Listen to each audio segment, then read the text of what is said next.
This episode of the Bayou Dragons podcast is proudly brought to you by Dragon Industrial Wrap. Fierce. Ready for any project, no matter how big or how small. Dragon Industrial Wrap. You're good. Hello, everybody, and welcome back to another episode of the Bayou Dragons podcast. I believe we're up to 35 now, according to Porter. I don't know. I've been on a small hiatus for a little while, but I'm back. Where have you been? Back. Return to the Mac, man. I had a baby. We went over that on the last episode. Back at full force, man, ready to get after it. And I'm excited here to be joined by another episode alongside Porter and our guest today, as you've seen in the past few episodes. I think you've been on a couple, Mr. Damon to my right here, and down there on the end, all by his lonesome, Mr. Gary Saurage. Everybody, give him a warm welcome. We're super excited to have him on the podcast. Finally. Been a long time coming, Gary. Yeah, we've been working on this for a couple months, man. We just all stay really that busy, man. Yeah. Yeah, so, dude. Tell them where we're at, because this is not our normal podcast little studio setup. Gary, tell us about your place, man. Welcome to Gator Country, folks. This is Gator Country, located in Beaumont, Texas, the home of 620 alligators. That's how many we got here in today's count. We got Big Al, Big Tex. We got some pretty good ones here. And by the way, these fellas you see here sitting here, they might not have told you this on other episodes, but these boys helped me for a long time. They have helped me catch a lot of alligators. I'm telling you, man, we put hands on a lot of these animals out here, brother. It's dude, and especially in times of like disaster, that's crazy. We've had to move a lot of these alligators, you know, with hurricanes and floods and stuff, dude. I mean, talking about getting every single one of them that we could get. Yeah, there's no question. I mean, like, you know, the media would always say how many got out. I'm like, oh, I don't know what you're talking about. One. We stick Matthew and Mitchell on them, and they handled it. And Damon. Yeah. I mean, in the past, we had 5-foot fences, but the water was 5 foot. I mean, today, now we finally got a game fence around it, so that does help. But still, I mean, you get that much water that we've had, guess what?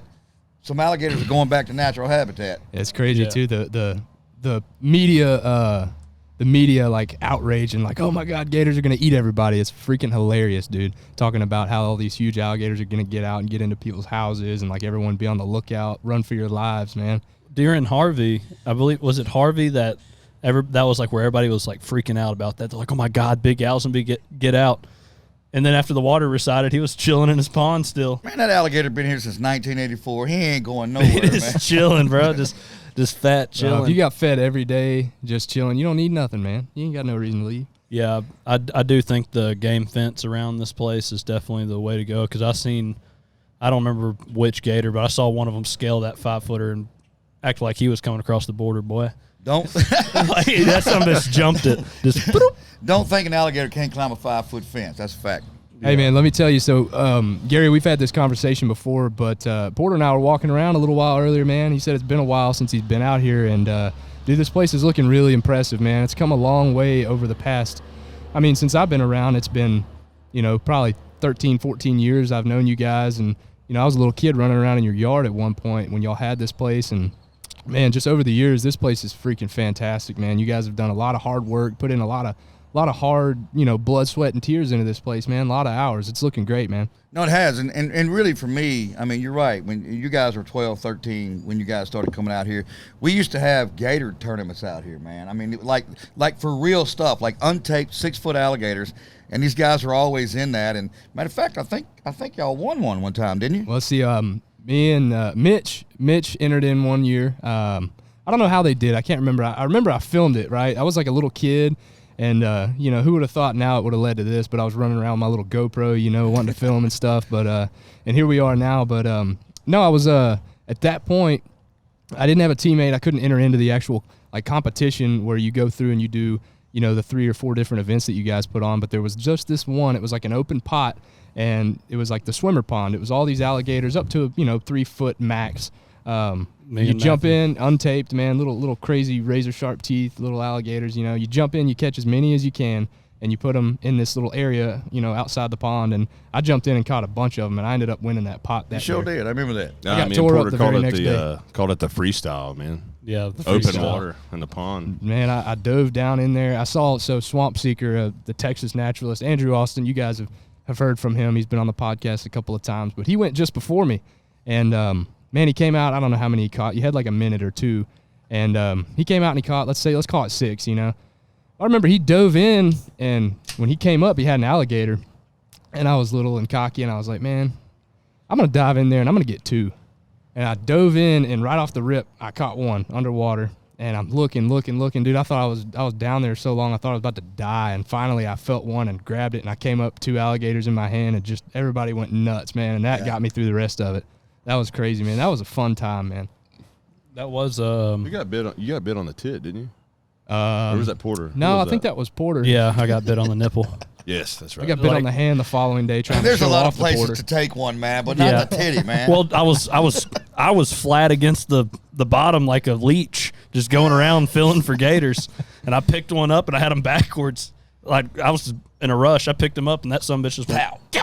I was like, oh no. Yeah, there's a lot of places I ideally never want to get bit, but a lot of places I'd rather get bit. A lot of places I'd rather not get bit too, though. Well, that's I see that on like Barstool Sports all the time, or like you know, the outdoor old row or whatever. They always have like somebody getting bit on the nipple by a gator, and I'm like, I've had it happen. I don't want that to happen again. That shit was like the worst titty twister I've ever had in my life. And you didn't even stage it. You was working. No, I was just going. No, there was no staging. I was like, oh.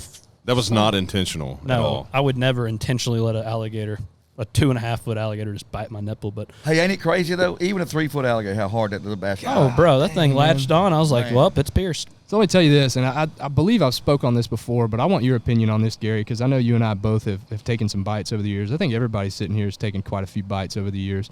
What is y'all's initial reaction to a bite? For me, I've always felt like I didn't feel the pain, but the pressure right away was the first thing I noticed, and the pain never got to me with all the adrenaline rush, you know, like I've been bit, you know, most times out of stupidity, but other times just, you know, job hazard, let's call it. And, you know, never any pain right there off the rip because of the adrenaline. What's your thoughts on that? Now, hold on. There's different levels of bites here, man. Yeah. I mean, hold on. Go ahead and go about? through all of them because you've probably been bit by every level. I'm going to go ahead and say this. Now, I've never been bitten by the caliber alligator that you've probably been bitten by. The biggest bite I've ever taken was about a 6-footer, and he got me on the arm. That's legit, dude. So, over 5 is legit. It is. And that's both of my thumbs been put back on my hand. Y'all quit looking at my thumbs.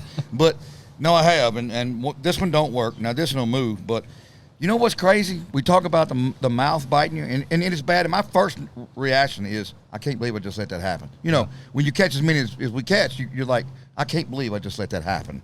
That's the first thing, and then ouch is the second. Yeah. But I was in Fredericksburg, and I was doing a show with a 9-foot alligator one time. Worst injury ever happened to me. I had a 9-foot alligator on stage. There's probably 4,000 or 5,000 people in the stands. The alligator turned. The last 2 inches of his tail went through my boot and through my right Achilles tendon, and that sucked. Took 8 months to walk again, right? God dang. Who would have thought, though, right? Like, y'all grown up with alligators like me. Who would have thought a tail, seriously? But what it was, I went to jump it, and I had the weight on my right foot, like a straw, if you will, when you twist a straw. Under tension, you know? And it was, and it just thumped it just right. Yeah. God. Oh, man. For the listeners that don't know, old Gary did not know that had happened, and he walked around with his Achilles tendon severed. How many days was that? Like 4? No. And you're like, oh, man, something's not right. It was 2 days, and my wife finally said, hey, dumbass, you might need to go down there at the hospital. And when I got there, the PA said, hey, it's in your knee right here. Like it's all the way popped in your knee, and you only have 72 hours to reattach that, or it's not coming back. Yeah. So they rushed me into surgery. Son of a bitch. Crazy, man. Yeah. So, dude, for the longest time, you had a poster in there with all the photos and stuff, didn't you? Is it still in there? Yeah. Oh, man. I have to get some the footage wall of of that. shame is what we call it. So let's take it back. So before even Gator Country, and we'll kind of work up into Gator Country, what did you do before? I know you were in the military. You know, kind of take us through all that. Yeah, I came home from the Air Force, and I went to the police academy. Mm-hmm. Then when I graduated that, I went undercover narcotics in Vidor High School. They put me in high school as a policeman. 21 Jump Street, huh? Yeah. For real, man. That's exactly what it was. Y'all some Justin Bieber looking. And so I did that in Vidor, and then I made a case on the wrong person. Now, I didn't know we were supposed to work selective law enforcement, right? I made an undercover case with a book of LSD, and it was the assistant DA's kid. But I didn't know it. I didn't care, to be honest with you. Yeah. I mean, you hired me to do a job, and I'm going to do it. So that didn't go over so well in Vidor. And so Then I went to Chambers County Narcotics, which is, the next county over, and stayed there quite a while. Then I went to Jefferson County, where I built the first boot camp for inmates in Texas. And we got that done. Then I went to the Federal Bureau of Prisons for 10 years, where I taught inmates how to make Kevlar helmets. And during that time is when I bought the old abandoned Alligator Park. And I worked for the federal prison. The last 3 years that I did that at the prison, I ran this and worked there. That's my background. And what year was it that you acquired the Alligator Park? 2005. I bought that. It took me a year just to be able to open up one pond. I started with 21 alligators, right, Damon? Yes, sir. That's the weekend I met Damon. Dang, I want to know what, like, do you have any pictures of what this place looked like when you first bought it? Because, like, I can imagine it was just like an overgrown It looked mess. like a thicket. Yeah, just nothing. Like, Yes. just a. It looked like the best frog pond you ever seen in your life. Man. Hey, they're still here too. I can vouch for that. We got some good bullfrogs here. Which is people would be surprised by that. So many alligators, but Alligators are not good athletes, man. Yeah. To catch a bullfrog, you got to be one of y'all. You know Yeah, what I mean? man. You got to become one with the frog, man. You got to be a frog yourself sometimes. Yeah, but that is, man. That's how it started. Of course, then we started getting into floods and hurricanes and divorces. Oh my God. Hey, man, I'm telling you, I'd man, rather go through a hurricane. People talk about and say like, "Oh, my life's a movie." Oh man, telling you, we would have been doing this film shit years and years ago. We'd have had a couple of movies by Oh, my now. God. We'd have Bro. more movies than the Fast and Furious by now. Yeah. Yeah. How many are they on? 10? We've there's- been on 11. There's some crazy stories. I'm sure we're going to get into those. And Oh, man. But really, and I got to be honest with you, as I started this, I was truly overwhelmed. But the kids, when I and I can say that because I'm 54. When I say that, I'm talking about Damon. I'm talking about you, your brother, your folks. That's who built this place, man. It's built those people that came here and said, "Hey, we're going to do this in Little Finette, Texas. We're going to do this together." And no kidding, it was the young folks that truly helped me out during every disaster we had. Well, I mean, I don't know how much, as a team effort, I just thought it was fun, dude. I always just come over here because it was a good time, man. I had a blast, Here I am getting, we got work to do, and Gary's like, damn, all these kids show up to work, man. They're hard workers. I'm just having a blast, man. And there's Me no and doubt, Nate right I over mean- here on the golf cart, and we're like, we'll build a deck over the pond or something, or, just whatever. And I just thought that was the best thing ever, Well, it's man. so Getting fun to be out here. being around. Like, to me, an alligator is a very majestic animal. No question. People will probably think I'm a dickhead for saying that. No, you're right. But I love alligators. That's why our name, Bayou Dragons, right. it comes after the alligator. We really respect them. So being around them, which is literally we're sitting in front of a pond right now. This is not the big pond. The light wouldn't let us get over there where there's like 9-10 footers. But yeah, there's something in the air when you're hanging around them. It's like you have to respect them. Well, let me say this. I want to back up too, and I want to talk about Bayou Dragons for just a second, and then we'll move forward. But once again, it was you guys doing your thing, being who you are, that helped us build this so much. I mean, let's look at where you guys went. So I think it's incredibly fast how you guys have just made such great followings and done so well. You guys are doing you. Just like the kids I knew when you were 13, 14, you're doing you. Porter, you've been around alligators probably longer than me with your uncle. Yeah, I've been around them for a minute. Right. With Mark Porter, which he was on a few episodes ago. Yeah. Like 30 or something like that, 29. But yeah, I grew up around that with him, in a different style, but Sure. along the same, same path.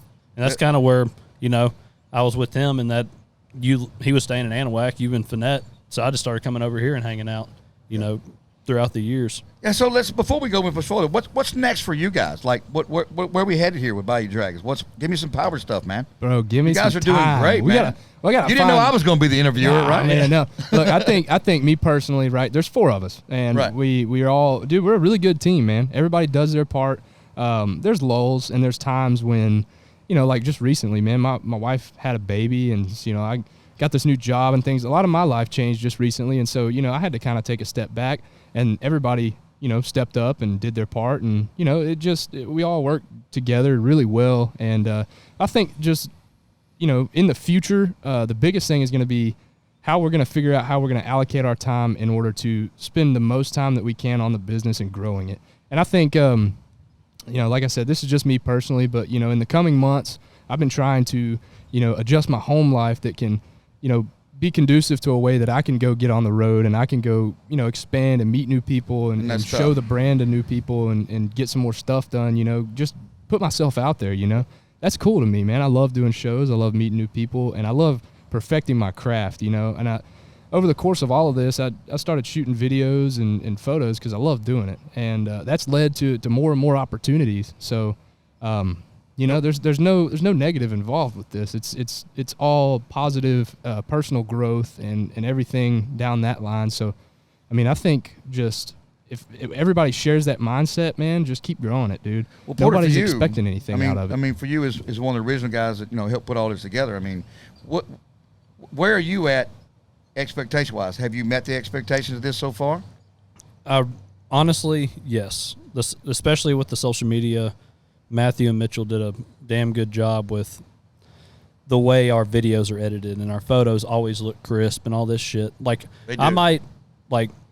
I have to give them all the credit in the world for that.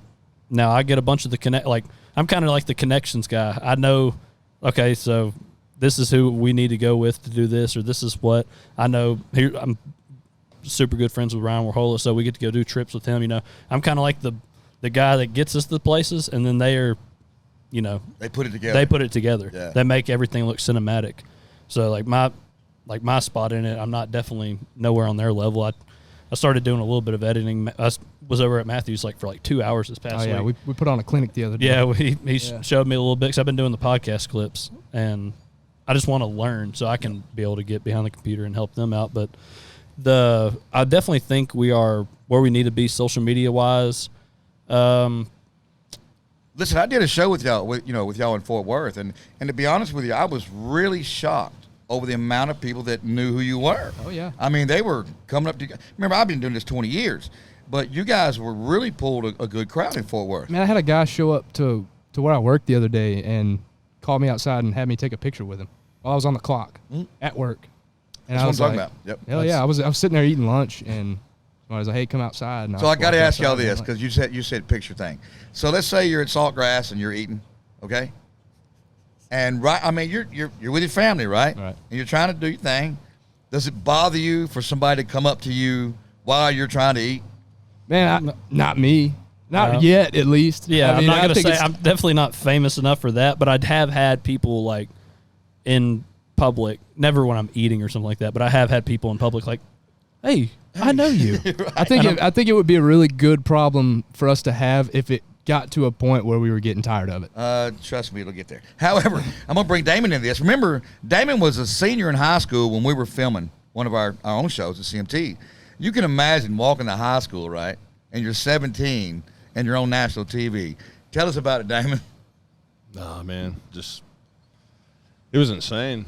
Especially when I went back to walk, it's like the school basically gave me that time off while we were filming, and then I went the last 2 months before I graduated, and just small town USA is like going to Sonic to get a Route 44 drink, and then having moms with their 7-year-olds going to baseball practice, like, hey, because you had the big F-250 and I had a lifted F-150 or whatever, and they would come and yell like, hey, will you take a picture with my kid? And I had to have buddies in the truck, and they'd be like, are you serious? I'm like, well, don't ask me, you feel awkward, especially as old as I was. But, it makes you feel good. But It does. Especially when, little kids ask you to sign their shirt or whatever. And Dude, I would never, it doesn't matter if I was,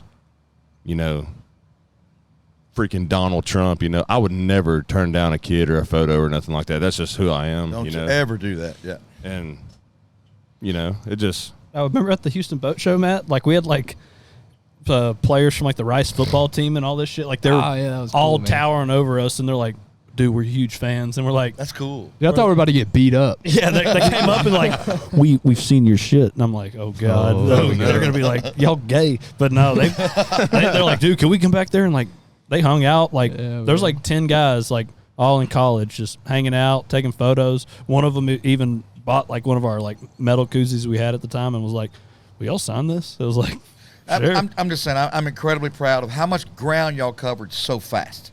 You know what I mean? Well, I mean, sure. we've only been technically an LLC for 2 years, right at 2 years now, and 520, almost 520,000 on TikTok, 72,000 on Instagram. That's amazing. 16 Dude, on it's I mean, it's super cool. But the goal that we set that we had in mind was like way far off of that. We were like, hey man, what if in 5 years we had 100,000 people that followed us, and that's like 100,000 people that we can show our content to, and that throughout we can all like, social media, do all this stuff. And we're like, yeah, that'd be cool, dude. And like, boom, like once we figured it all out and we got like, started getting good with our photography the way that we wanted to, this was driven, like a passion-driven thing. This was not like, hey, let's get rich quick. And, this was like, sure, we're like, dude, we've been talking about this forever. Let's fucking do it. And that's what makes a big difference is in here. Yeah, and so when It's we started putting the time in and, dude, spending hours and hours watching videos and instructionals and just figuring out how we can make all this content and present ourselves, dude, once we got to that point, it was like a year later, we're like, boom, we're like 200,000 followers, and we're like, holy crap. That's great. This is crazy. And it was just still going, and it's still going now, and it's a super fun ride, man. It's like no matter how big that number gets, either it doesn't. There's always more, dude. Yeah, I mean, it's like nothing. It's like, whatever, man. Let's just keep making cool videos, I think what we got right now, I think we have a good base on, to go back to your question, do I think we're where we need to be? I think on the social media wise, we're above and beyond where I think we should be. We're up there. I think we have all the equipment. I think our equipment's top line. I mean, just like this podcast equipment, I think we're good there. The only thing we're really lacking is going to be like our next move on like shop, somewhere to set up where that's where I want to go. Okay, guys. Now I know, and we'll switch to where you guys can do some more questions in a minute, but I know every one of the viewers want to hear this, okay? Because I'm gonna say this, okay? Here's the deal. The only thing is, where can they come hang out with you? Where can they see you? Where can they? That's where I really want to see you. People want to come see me and Shannon, Damon, Callie. They come to Beaumont Gator Country. So I'm a big fan of you guys finding somewhere to be. Yeah.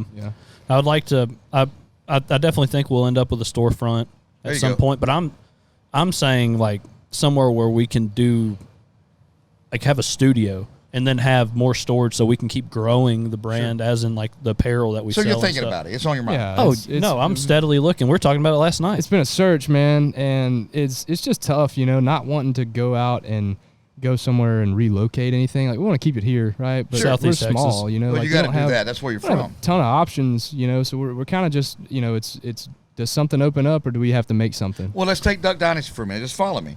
When of course, we all knew Phil had been doing his duck calls, and he'd been on. However, they had a place, and so when this hit, they had a place for people to go. Yeah. Now let's go to Swamp People. Where do they go? You get my point, right? Bro, Yeah. Hey, real quick, dude, I got a funny story. This guy I work with. Now, this is when like Duck Dynasty was at its peak, and I don't know, this guy, he's crazy, man. Like he just knows things and knows how to figure things out, bro. He went and he went down to their shop when Duck Dynasty was like popping off. He wanted to meet those guys. Well, they weren't there. It was like closed that day or something went off the rails. So he figured out, dude. He figured out where one of them lived, and he just went and knocked on their door. Not cool. I know, not cool at all. But he Stalker. straight up went and knocked on his door, and Uncle Si answered the door and invited him in, and they sat down and had dinner together. Okay, don't tell people that story, dude, because that's not cool. No. Like when I lived in that neighborhood, I had people that were during the CMT show that were stopping in the cul-de-sac. Not cool. Yeah, don't come knock on my door. You No, won't It's be kind met of a with that boundary. You same know what I'm saying? Out in welcome. public, at the get a business, stink eye. whatever. But Yeah, stay away from my house. But yeah, and especially down here, it's not really welcomed for safe, anybody. I'm not just saying me. You're Yeah, especially with the problem we're having right now with too many people coming to Texas. Like, we're all on guard. Oh yeah, Ready? yeah. And it's not even so much here, but just Texas in general. Okay, but in general, yeah. In general, I mean, but yeah, don't come and ask for an autograph at my house. Yeah. So anyway, I didn't mean to do that, but I did want to ask some questions that I personally know because I've heard from your fans that they wanted to know. So that's why I asked a couple. Yeah, of no, those. we do appreciate it. We don't usually get asked the questions on this thing, so Sorry. No, you're good. So I think that something that definitely has a huge factor in all of that is that we haven't stopped everything and jumped 2 feet into this thing. We're all still working. We all still got full-time jobs. Sure. And I guess just what continues to keep this fun for us is that it is something that we do on the side for fun. And so, could this thing be so much bigger right now, have had one of us or 2 or 3 or 4 of us, all of us even just jumped into it? Yeah, absolutely. But that would have been a crazy risk, dude. It would have been a big risk, and do I think it would have been worth it? Yes, but everybody's and I think this could be a good and a bad thing, but we're content, man. It's cool. Like, we're having a good time. Yeah, that's my main thing. This pays for all my addictions, and I'm not talking about drugs. I'm talking about hunting, fishing, because that all that. Them 3-inch magnums ain't cheap, Bro. Shit, no. No, that. So this is my thought process on it. This is what I say every time. It's like I'll be like, hey, just bring the camera. That's a write-off because we're about to just take one photo of whatever the hell we're doing. I'm swiping that card, boy. So everything that pays for our hunting travels, like our Montana trip paid for. Like I ain't paying for a dime. That's So what you were talking Montana and how cold it was. When that first shot went off, you smelled that gunpowder, huh? In that cold weather, you can smell that gunpowder. It's something different, man. It's something different. And just like, God, sitting still for so long, it's just a different animal, bro. Them toes hurting, ain't they? Ooh, and they're gone. They just disappear. It's a different kind of hurt, man. It is. Yeah, you were saying something. You were stationed in Germany for a while in the Air Force. Yeah. How long was that for? 2 years. You could have nah, it was cold. Yeah, I mean, I know that if you're there for 2 full years, you had some nice days, but I know because I've been north of there. I've been in Denmark. Yeah. And I went in December. I did not know that. And I know where. No, I didn't know you went overseas, Porter. Oh yeah, no, I didn't know that at all. Should we talk about what you was doing there? We Probably need to leave it alone. not. Yeah. no. I can actually tell you that's where I proposed to my wife. I don't know if I could ever that's ask you good. questions like that. 'Cause Yeah, well, usually, any man get in the bathtub full of ice got a problem. yeah, I got a problem. But yeah, no, usually I would be like, if I just do this, well, I'll tell you what it is after I got you. when the camera's not on me. But Gotcha. no, I proposed to my wife there. I took her to Denmark for like 2 weeks and did it at the Copenhagen, Denmark's like. You did what? I proposed. Oh, He proposed. This man is such a religious tobacco user. He went all the way to Copenhagen Just to take a photo with the sign. and proposed to his wife there. I proposed to my wife, but I also did take a photo with a can of Copenhagen in Copenhagen. But yeah, no, that was a super fun trip. But I'm saying I was only there for 2 weeks, and it was cold as shit for all 2 weeks. There was never a warm day. It snowed every day. You're right there on the bay. It's miserable. I can imagine Germany, pretty close to the same thing. pretty close. Yeah. Just colder than a well digger's ass. But that dark beer hit different, though, huh? Oh, bro, Warm too, right? No. Didn't they serve you like room temp or warm beer or something? No, that's all made up. That's not true. I disagree. In Germany, you don't get no refrigerated beer. Okay, in Denmark, you get cold beer. Okay. In Ireland, in Gary's defense, that was a minute ago, though. Yeah. Also. Yeah. Okay. okay, it wasn't I Twin think Peaks. I just got called old. No, That's cool. no, I didn't say that. I just said it wasn't 21 whenever Porter went or Yeah, whatever it was. good try, Damon. I got it. Damon's trying man, to say I this didn't before like they that, before they invented refrigerant. Yeah, yeah. Oh, there you go, Man, man. I didn't say that. Man, y'all only had two. Hey man, he Damn. teed it up, and I just had to. I love you guys, man. Yeah, it's been a minute. Yeah.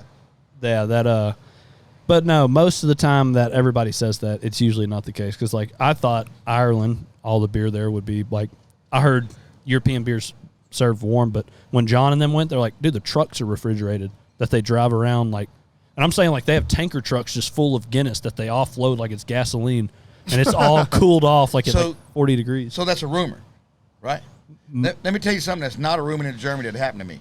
So one day we got to go off base, and they had a swimming pool, only like in June, July, right? So we go to this swimming pool. It's a big place, like 20 acres. Swimming pools everywhere. Man, of course, we all single, you know. We're 19, 20. Man, we looking at chicks, man. 1920. Hey, hush. We looking at the chicks. Well, I'm thinking, man, I'm going to go check this one out. She's laying out right on the towel. Man, I get up. She's pretty blonde hair. I'm like, look here, boy. I get up next to her. She got her arms up. I guarantee you, she had more hair than that under her arm, man. I said, that ain't a rumor. That's for real. Nah, hairy chicks in Germany, man. Now, that's been a minute ago, so maybe it ain't that way no more. They're all native. Man, so it's cool that you know, as long as we've been talking about getting you on the podcast, Gary, the circumstances that led to it today. I was doing some work for our friends over at Dragon Industrial today. I got to go and hang out with them and shoot some content for them. And Sponsor of the podcast. yes, sir. Absolutely. Dragon's awesome, man. So we go out to lunch and sit down at the bar and order some food. And I look over to my right, and who do I see? Mr. Gary Saurage himself. Yeah. And we get to talking, and we're talking about the podcast. Man, when are we going to get a podcast going? And me and Porter looked at each other, and I was like, well, I got all this stuff coming up. And he's like, what are you doing this evening? I was like, nothing. What about you? Nothing. Great, let's do it today. Yeah, I did. I was like, dude, I have nothing to do. Let's do it now. Let's do it. I bet you got grass to mow or something. Dude, bro, Dude, I've been home for rain as we've gotten I've been home for 6 weeks straight taking care of a baby. You don't think my grass is this tall? I've mowed it 1,000 times, man. I got nothing else to do. Dude, yes, my grass could be mowed. There's a lot of shit that could be done. Yeah. You know what? I don't want to do I it. bet you got a shotgun he's cleaning or something. Oh, yeah, I got 2. Dude, he doesn't clean his shotguns. Bro, he leaves them Because outside. if you do, you're going to miss the next bird. I'm right? telling you, dude. It's like, the old transmission thing, you go a certain mileage without changing your transmission fluid. They're like, just better to just leave it. Dude, I'm telling you, I usually That's miss all fire. the Porter if I can't- shotguns. Yeah, no, you might as well just let them roll. Porter, they ain't got rust on them, dude. No. Dude, they are Well, rust. Yeah. The rust has a shotgun on it. Yeah. You know what? They still hit. So that's all that matters. It's like Mitchell's Nova with the plug seized in the barrel. Yeah. He hasn't changed that plug Well, ever because he can't. Well, at least I you got ain't going to one get a the same ticket. Yeah, I don't have any like proper plugs, so I always just every year day one I just break off a piece of cane out in the marsh, shove it in my barrel. Just in case. Well, I just put it in there like that's my plug. I'll sit there, measure it out, and I'm like, cool. It only holds 2 shells, 1 in the chamber, so 3 shells. And then by the end of the season, it's already decomposed, and I just kind of like rinse it out of there. That'll work. I think I got one shotgun that I can get the choke tube out of. That's about it. Oh no, I can't. I don't have a single one. I got 7. I said plug. That's what I meant was choke. oh, Yeah, I thought you- the choke Mitch's tube man choke just is seized in seized. there for life. Why would you change it if it's working? Hey. But No the need. salt water helps you. You will not change it after a couple of years if you don't Yeah, and put oil after a on that week- son of a gun. Another thing that salt water is good for is your skin. yeah, dude. I heard salt water is good for your skin. Exfoliates, man. Exfoliates. So where were we at on Asking Gary? We figured out you bought the place in 2005, and and you're very good behind the mic, and we're gonna get to that. You've been behind camera before for a show that Damon kind of touched on a little bit, but I mean you were the star of the show. What was it? Gator 911, Yeah, I'm Country Music Television. CMT, and how many seasons was there? We did 1 season. We did 10 episodes. There was a lot of issues in that. Anyway, right after that, we went over to A&E. Then we went to Animal Planet. The latest thing. Now we're about to start filming again, but you can see us. Check us out on Lone Star Law. Doing the dirty stuff for Parks and Wildlife. But the thing with the CMT show is, really, when we opened this, and I will lie to nobody, we struggled, man. From 06 to until we signed the TV show, it really helped a lot. Like it brought a lot of people here. Oh, you're good. I just It brought awareness to people that we were here. And remember, there's 4 million people 70 miles down the road in Houston. Yeah. And so once they saw that really gave us a little more leeway, and then we could start building it. Like Matt was telling earlier how we built everything, and that's what we've done. We've taken the money from that and from the increase with the admissions, and we put it back here. It made it more enjoyable for people coming to the park. I mean, I've just over the last like you said, we've been coming since we were kids. It is insane. And I just been just a few months because usually when I come over here, I just either at y'all's house. Yeah, you just come over to the house. I just come over to the house. I haven't been in the park in a few months, and I'm like, damn. Turned it into an empire, really. I Yeah. mean, there's y'all branching out all over the place. And that's what we're about to talk about. Yeah. So, like I said, I've done 57 national TV shows. Most of them as guest stars on other shows. However, last Friday night, we signed a brand new contract, and we're going to do it again. And my wife is so excited. She's, and you guys know, her and I got married 7 years ago. We opened up 2 other parks. We've got one in South Padre. We've got one in Natchez, Louisiana. She really came in with a great brain set of marketing and media, and she's like, let's do this. But the one thing, and we're building a new house together, but the one thing we didn't do together was our own TV show together, like, me and her and doing this. And I was really done with it, I ain't gonna lie. Like, okay, I did mine, I'm good. Like, like your Uncle Mark, he did enough, right? Yep. And Shannon said, come on, let's do this. So we did. We signed Friday, we entered into a new contract with a network called EarthX, and it's on DirecTV. It's in between Animal Planet and Nat Geo, and it's on every streaming marketing. So we're going to start filming again July 15th. I think yeah. shit, nowadays that's even bigger than like regular TV, man. Everybody streams. No question. That's dude. That's the way to go is the streaming shit. Yeah. Like I was telling Matt the other day, I would like to do like a full blown, I guess, kind of a movie this year. Yeah, he sent me one. I'm sorry, I haven't watched it yet, but It's fine. I know where your figured brain's going with it. But yeah, we could definitely do a production, man. We can do it because just if once you watch that, you'll be like, we can do that. And not saying like y'all are good enough behind the camera, and we're good enough in front of the camera. We can definitely make. Well, there's no question you are, but let me challenge you with this. Remember, if you're doing a 30-minute TV show, that's 21 minutes of content. Like when you take the commercials out, so that's 21 minutes. What you got to be ready for, and this is real.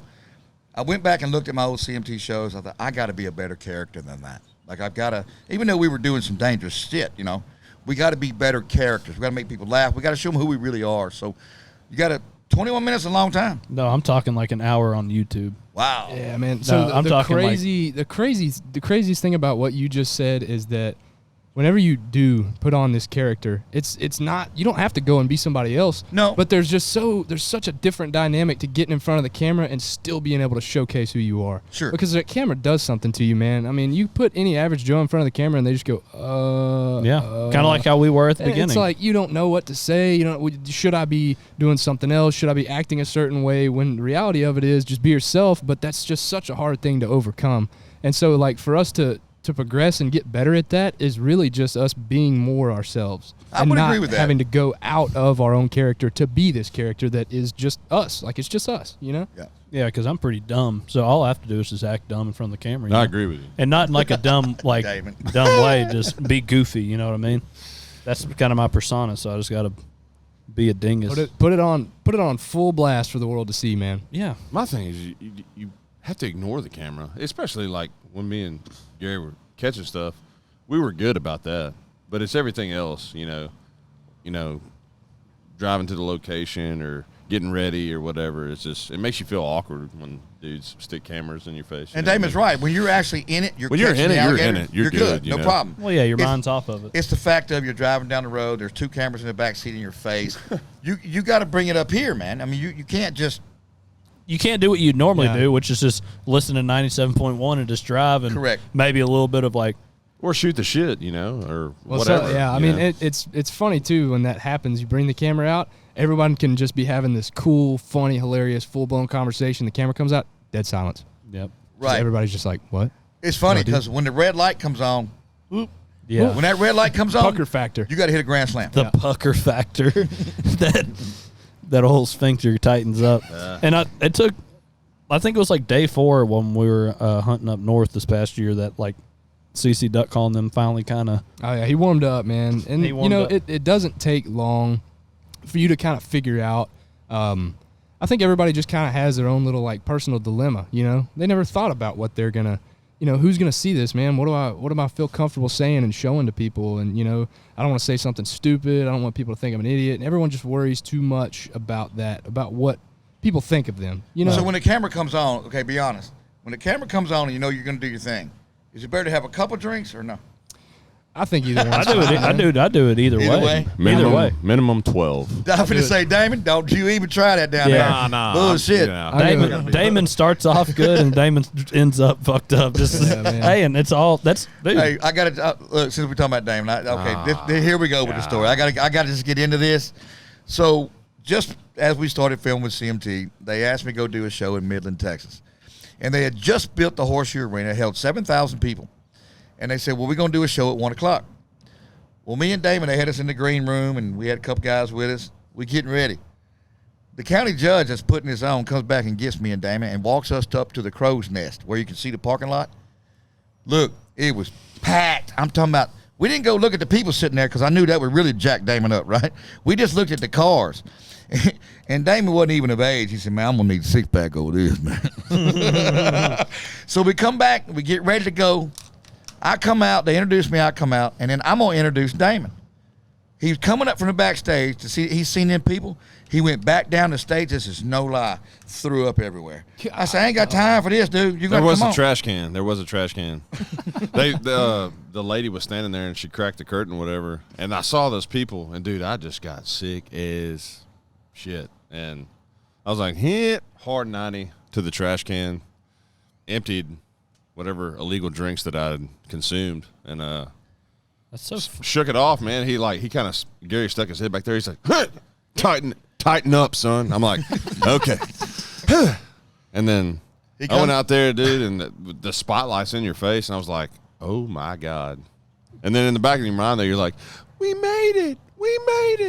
And What's bad is if you look forward, there was a big Megatron. You could see yourself while yeah, you're there, right? And you're like, what an idiot. But that's hilarious because you're not like a, and don't take this wrong, you're not like a super outgoing person, Damon. Maybe when you start drinking, I'm saying like you're talking and all that shit, but I never would have thought that you would be a bitch and throw up just because there's people around. No, man. But he sucked it up, and here's what happened. No, man. I believe you get your ass kicked saying something like that, man. Absolutely, Matthew. At the end of the show, we bring out the big alligator, 10 foot, and we're going to catch it on stage. Damon walks in front of it. We all know don't ever put both feet on one side of the alligator. You're getting swept, right? Yeah. He did it. I'm telling you, his big-ass feet went about 8 feet in the air. He lands on his back. Now, he hopped up quick, but that alligator put him on his back in front of all them people. That was his first experience with a big crowd. Did you notice when you asked the beer drinking question, Porter just shotgunned a Twisted Tea as soon as you said that? Well, Grabbed one immediately. Leslie Chow does stuff like that, you know. Mr. Chow over here. Yeah. Anyway, I just like Twisted Tea, man. All right, man. So I got to get some an outside perspective to tell this story, man, because I believe I've told it before, but no one quite does it justice like you do. One time Gary called me, man, when I was a kid, and back when we were running a lot of gators with him, and he's like, "Hey, man, I need your help. Come, we're gonna go catch this big alligator at this water treatment facility." And I don't know if they understood what you just said. Water treatment facility. I didn't know what it meant at the time. It just was like, oh, cool, I get to go catch an alligator. Fun, let's go. I loved it. Poo-poo. I didn't know that. I thought, oh, water treatment, it must be treated water. It's clean, it's cool. Let's go.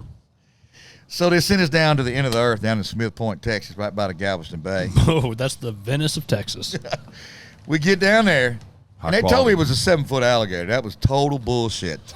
The alligator was, I knew it was at least 11 when we looked at him. We're using, and the funny part of the story is, we're all using 85-pound spider wire. We got our treble hooks, and this alligator just keeps popping us off, man. Just pop, pop. And we're there. It's the third hour we're there. I don't normally stay at one for an hour. Like I'm ready to be done. And here comes Matt. He's got this surf rod from here to New Hampshire, right? I mean, this something's got to be that long. And he says, "I got him." And I looked on the reel, and he had monofilament. Hey, man, that's all. I didn't know. That's the biggest rod I had. I said, all right, we're going to catch a big alligator. Let me grab it was the beef stick was what it was called, man. I just grabbed the biggest fucking rod I had, man. I ain't lying. That damn string was 1/4-inch round. It was that was offshore shit. It was like 90-pound mono or something. That catches marlin, boy. So he hooks the damn thing, right? And he's hanging on. We're all breaking off. I'm retying, recasting. Man, look at this damn monofilament hanging in there, man. So just went to The stretching, next thing I do, I get down by the water, and I'm holding on, and the alligator goes under a pipe and twists. Like, we're done, right? It's over. And I look down in the water, and it's a damn tampon floating in the water. I said, Wait, listen. That son of a bitch got at Gary's just blown. His mind is blown about this whole mono deal. And I'm like, yeah, I'd never really hooked up on a big alligator like that, And I'm like, where do you want me, Gary? Like, what do you want me to do? And he's like, just keep it tight, walk around the pond, go get on top of him, because he had made a run, So I'm walking, and my line just goes slack. And I'm like, oh, shit, he popped off, I saw him make a big swirl over there. So I'm reeling, and all of a sudden, my line gets tight again, and it's straight down in front of me, and I look down, and that big motherfucker pops up, dude. I mean, I could have pulled it out and pissed on him.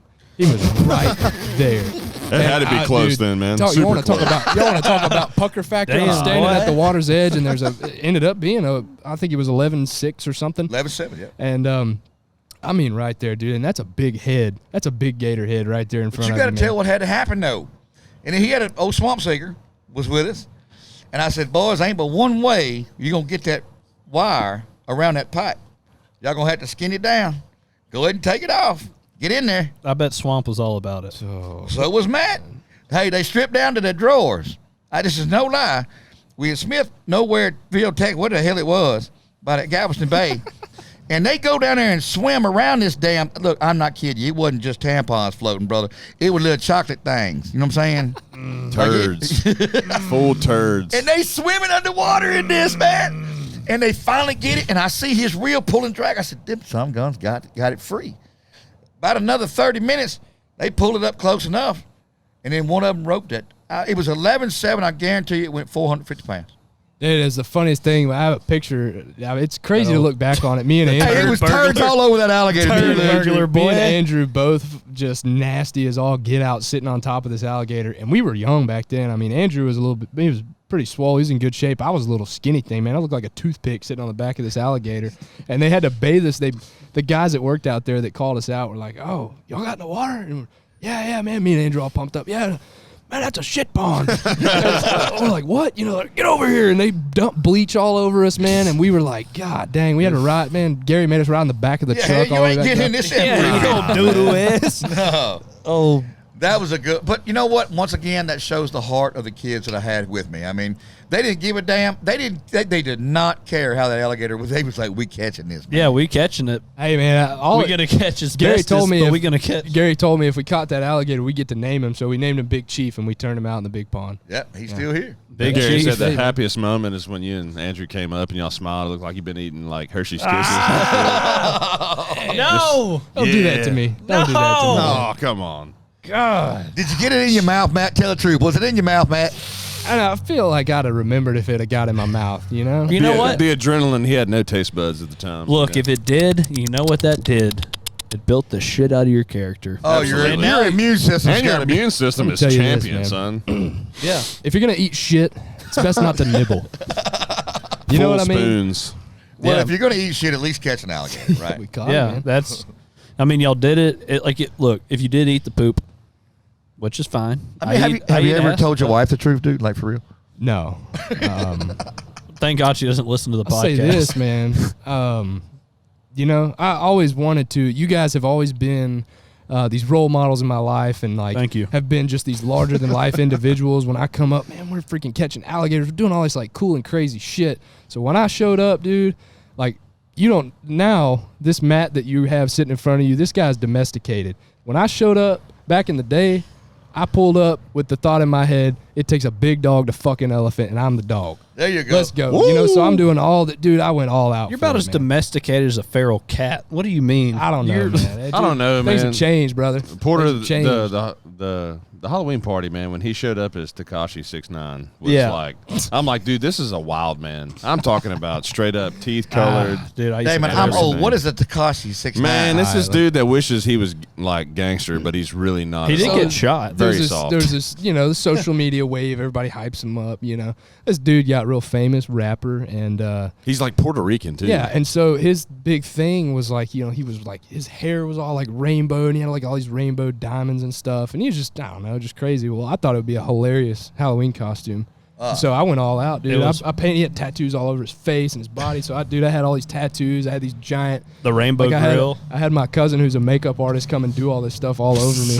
And I showed up, dude, just decked out like this guy. And Man. like, I looked exactly like him, man. I had my long hair. And so rather than like wear a wig or something, I just dyed my own hair. Matthew won the won? costume. he did. Oh, Yeah, we no used- Dude, he doubt, was all man. out. I man. used No to throw some fucking ragers, and for like the Halloween party, we'd always who was the best one. And when Matt walked up, I was like, That's it. Oh. Contest is over. it's over because he literally dyed his hair rainbow. I was like, he had. Remember, That he was had effort, the dude. boombox too. yeah. He had the boombox on his shoulder when he rolled up in the garage, and everybody's like, "Oh shoot!" Like he walked up jamming himself and just got down, grabbed the ball, threw it like it was like on the beer pong table. Like I was like, damn. Because the year before, me, like Mitch, no, it was me, It was you, Tanner, Joe. and Jacob all did Anchorman. And like I went to Goodwill, had the full blown red suit, the mustache. I was Ron Burgundy, Even I know that one. Yeah. Yeah, I'm I Ron was. Burgundy, I smell of Rich mahogany. I'm rich brown rich mahogany. and Well, leather bound books. Since we're on a story, I'm gonna tell y'all one. I don't know if Damon's told y'all this one about the alligator at the zoo. You ever heard about the alligator at the zoo where we almost got killed by the monkeys? Oh, Is this dude. a knock-knock Is joke? this, wait, was it No. monkeys or baboons? Baboons. Yeah, I know this one. It was I You gotta don't. tell it, man. I don't. You gotta Tell tell me. Porter. So I get a call from it's a little zoo in Victoria, Texas. It's a small little zoo. Victoria has a zoo. Yeah. I've Yeah, it's been called through the there. Texas Zoo. Yeah. Wow, I've been there 100 times. Never knew that. Yeah. So they called us, and it was right after we did CMT. It was the year after that or whatever. I think Damon was barely 18, if he was 18, but he still didn't know how to listen worth of shit. So here's what happened. Like no. Never. So we pulled up, and they didn't tell us that we was going to do let people know thing we was there. Oh, they had a press release, but and didn't tell Gary that we showed up. So we get there, and they said, look, our alligators used to be 4 foot, but they outgrew the exhibit and they're 8 foot. What we need y'all to do is go in there and catch the 8-footers, and they wanted me to bring them some 3-footers because they was outgrowing the thing. We get there, and they open the gate. It's people. It's people everywhere. This zoo ain't big as. It's people everywhere. So me and Damon back the trailer up. We just gonna go to work, right? We just gonna catch alligators and be done. The lady comes over there. The curator says, "Hey Gary, check this out. I got one rule.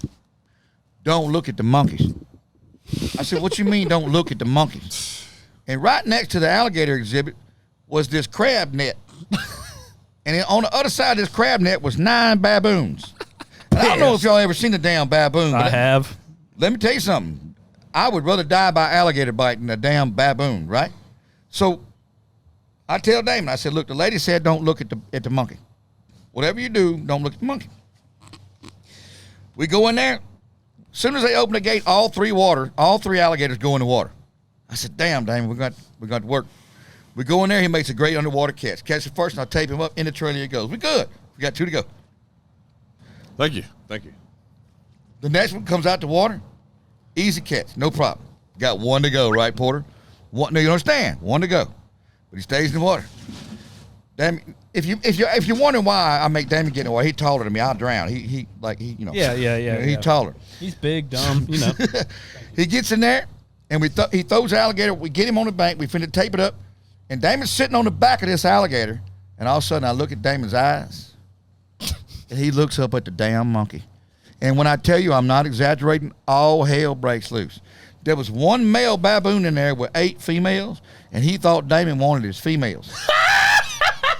And this dumb bitch. Who else but Damon? It goes crazy. I'm talking about. Next thing I know, I'm getting the tape ready because it's the noise they make. Like, it's just stressful, right? I'm trying to tape this some bitch out because I'm ready to go. Well, I'm working on it, and this male baboon, takes that crab net, and he starts opening. He got his head through the crab net. I said, you know what? It would be really jacked up for the alligator guy to die over a monkey. Yeah. Bullshit. This ain't going down today. And that monkey got halfway through there. I had 2 rolls of tape on the alligator's mouth. I didn't give a damn. I took off running with the head of this alligator. I said, you sorry son of a bitch. I told Damon, follow the rules. Dude. Damon, Why'd you look at the monkey, man? Why are you trying to steal some monkey bitches, bro? So everything he said is 100% true. Like, no doubt about it. But it's like, I had to. Yes. It's like, don't tell me not to, right? Yeah, I mean, if she wouldn't have said nothing, I would have never looked at the monkey, whatever. And like Gary said, dude, picture perfect. First 2 they were all like textbook good. Caught them. And there's hundreds of people out there. And the lady, as we were going in, she's like, hey, whatever you do, don't look at those monkeys over there. It's like, what? How? If you wouldn't have said that, I never even would have looked at Don't tell me that. So we catch the first one, like Gary said, boom, nothing in the trailer. And once we did that, all those monkeys, like, we caught their attention, and they all walked to the freaking shrimp crab netting or whatever. And the way baboons walk, bro, is hilarious. Man, you know how strong a monkey is? Bro, they rip his arms out of socket. And They would have took Damon's dick and threw it off his body. No, what do you mean? No. What?